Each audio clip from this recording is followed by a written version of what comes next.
आज तो बाल बाल बच गया इस वीडियो को ढूंढने के चक्कर में। एक बार वीडियो देखो तो सही।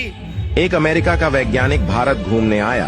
उसने एक समोसा खाया, उसे स्वादिष्ट लगा। खाने के बाद वो एक समोसा अमेरिका लेकर गया और वहाँ जाकर अपने बॉस को दिखाकर बोला, सर ये समोसा है, ऊपर से तो मैदा का बना है पर अंदर आलू कैसे भरा पता नहीं। उसकी बकवास सुनने के बाद बॉस ने उसे जमाकर एक कांटा दिया और अपने सूटकेस से एक जलेबी निकाल कर बोला, 20 साल पहले मैं भारत गया था, ये जलेबी खाई थी, ऊपर से मैदा की है, अंदर चीनी कैसे घुसी आज तक पता नहीं लगा पाया, और तू साले यहाँ एक और समस्या लेकर आ गया। थैंक्स फॉर वॉचिंग दोस्तों।